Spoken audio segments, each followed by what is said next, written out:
merupakan salah satu perayaan yang sakral bagi orang Tionghoa. Perayaan ini menandakan pergantian tahun pada penanggalan Tionghoa. Berbagai perayaan pun dilaksanakan termasuk Indonesia. Di Jakarta sendiri, kita bisa mengunjungi kawasan Petak 9 yang bisa dikatakan pecinannya Jakarta. Menjelang Imlek, pernak-pernik dan kebutuhan Imlek juga dijual di sini. Mulai dari dekorasi, makanan, pakaian, hingga peralatan untuk ibadah ada di kawasan yang termasuk ke dalam wilayah Glodok ini. Kesibukan seperti ini sudah berlangsung sejak zaman Belanda, lalu sempat berhenti ketika Orde Baru dan kembali ramai hingga saat ini. Sembari memperhatikan kesibukan mempersiapkan Imlek, tim On The Spot sempat bertanya kepada para pedagang tentang asal-usul Petak 9. Ternyata banyak warga yang tidak tahu. Petak 9 memang dari dulu pasar. Pasar tapi pasar yang boleh dikata udah teratur deh ya. Sembarangan nggak seperti sekarang. Oh, tempatnya jual orang transaksi jual sayur mayur, ya. Di situ ada toko-toko tua, ada tempatnya jual obat-obatan ya tradisional. Di mana setiap orang Imlek atau acara-acara orang Tionghoa ya mau beli sesuatu ada di situ semua. Bagi kaum Tionghoa, Petak 9 memang dikenal sebagai pusat jual beli atau pasar. Namun ternyata, terbentuknya Petak 9 ini merupakan salah satu politik Belanda untuk mengontrol populasi komunitas Tionghoa pada abad ke-17 yang pertumbuhannya semakin pesat. Masa pemerintahan Gubernur Jenderal Adrian Falconer pada tahun 1740-an itu ada semacam gerakan intimidasi kepada orang-orang etnis Tionghoa yang ada di wilayah sekitar Batavia. Nah, akibat gerakan itu kemudian timbullah huru-hara yang sangat besar pada waktu itu, pada tahun 1740.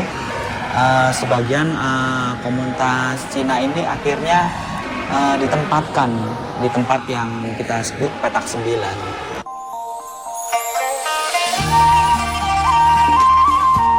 Setelah pembantaian kaum Tionghoa, Belanda mengumpulkan komunitas ini dan memberikan satu wilayah di luar tembok kota Batavia. Kawasan ini terdiri dari blok-blok yang berjumlah 9, karena itulah dinamakan Petak 9. Pada masa pemerintahan Belanda, di kawasan ini ada sebuah mata air yang oleh masyarakat disebut pancoran. Mata air ini sangat penting karena Belanda mengambil air bersih dari pancoran tersebut untuk diminum. Jadi, kawasan Petak 9 ini masih bisa terus diawasi oleh Belanda sembari mengambil air untuk diminum. Mata air itu sekarang tidak ada lagi. Posisinya kemungkinan berada di Jalan Pancoran di depan restoran Pancoran Tea House sekarang. Jika dahulu Petak 9 merupakan kawasan pengungsian kaum Tionghoa, kini kehidupan perekonomian di kawasan ini berkembang pesat. Sebagian besar rumah dijadikan pertokoan. Mulai dari ujung gang Pancoran sebelah kanan, ada sebuah gedung tua yang sudah direvitalisasi. Dulunya bangunan ini adalah apotek yang berubah fungsi menjadi sebuah kafe. Sederetan dengan gedung ini ada banyak toko obat tradisional. Masuk melalui gang Pancoran, kita akan menemukan banyak pernak-pernik Imlek yang dijual di pinggir jalan. Nuansa merah menyala pun sudah mulai ramai.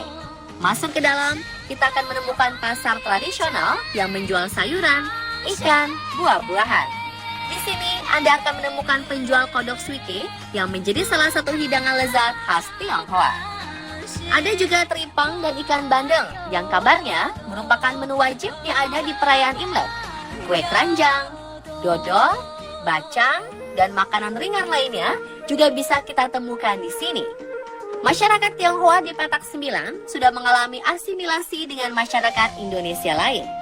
Hal ini juga mempengaruhi makanan yang dijajakan di sini, seperti Ibu Linda yang lahir dan besar di kawasan ini.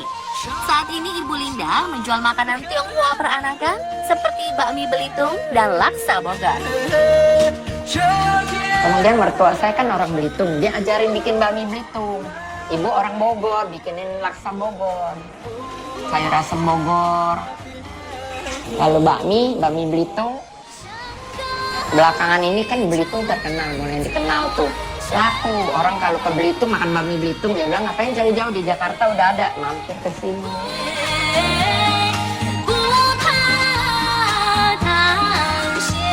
melewati pasar, kita akan menemukan sebuah kelenteng vihara Dharma Bakti. Kelenteng yang didirikan sejak 1650 ini dinamakan Jindeyuan oleh penduduk petak 9. Kehidupan masyarakat Tionghoa di petak 9 telah banyak berkembang. Beberapa pakar ekonomi mengatakan bahwa perputaran uang di kawasan Glodok dan petak 9 ini bisa mencapai miliaran rupiah dalam sehari.